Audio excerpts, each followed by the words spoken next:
बसपा गठबंधन के उम्मीदवार राजदीप फोगाट जी का नामांकन बढ़ा है और मैं मानता हूं कि जो मार्जिन पिछली बार दादरी विधानसभा पर कम रह गया, इस बार सारे साथी उसको लीड में कन्वर्ट करेंगे और इस सीट को पहले की तरह 2014 की तरह ऐतिहासिक स्वरूप में लड़कर जीतने का काम करेंगे।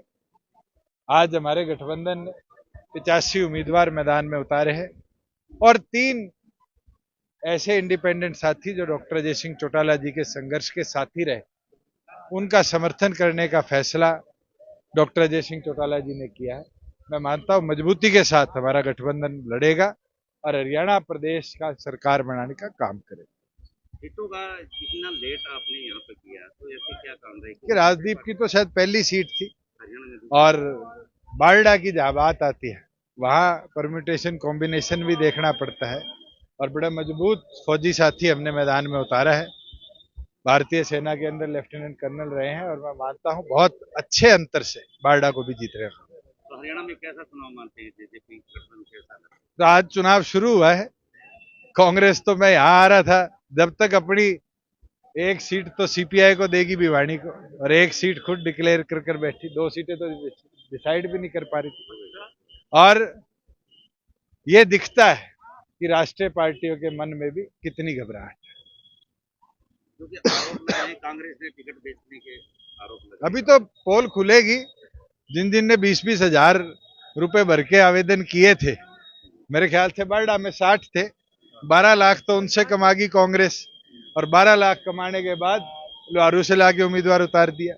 ये तो दिखता है कि कांग्रेस की अंदरूनी फूट कितनी बड़ी है। क्या बीजेपी अपने सिंबल बचाने के लिए चुनाव मैदान में?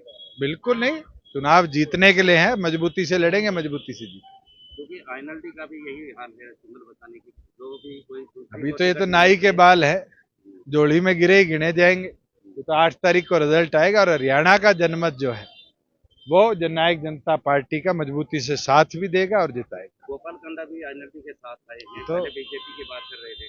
ये तो बीजेपी ने उनको आखिरी दिन तक तरसाए रखा और घोषित करने के बाद फिर दूसरा रास्ता दिखाया। तो इस बार कैसा लगता है बीजेपी कांग्रेस से कैसा मुकाबला रहेगा बीजेपी? मैं तो ये मानता हूं कि कई सीटें बड़ी मजबूती के साथ आज जननायक जनता पार्टी जीतेगी। जेजेपी तो सरकार का हिस्सा भी नहीं है। बीजेपी तो कल इस्तीफा दे गया मुख्यमंत्री और गवर्नर साहब को लिखित में दे आए कि विधानसभा भंग करने नहीं चाहिए। दिख रहा था कि अल्पमत की सरकार है और उस घबराहट के अंदर सरकार ने निर्णय लिया। चुनाव के बाद किसी के साथ गठबंधन भी कर अभी तो बहुत जल्दी है, लड़ने दो, जीतने दो। बसपा गठबंधन के उम्मीदवार राजदीप फोगाट जी का नामांकन बढ़ा है और मैं मानता हूं कि जो मार्जिन पिछली बार दादरी विधान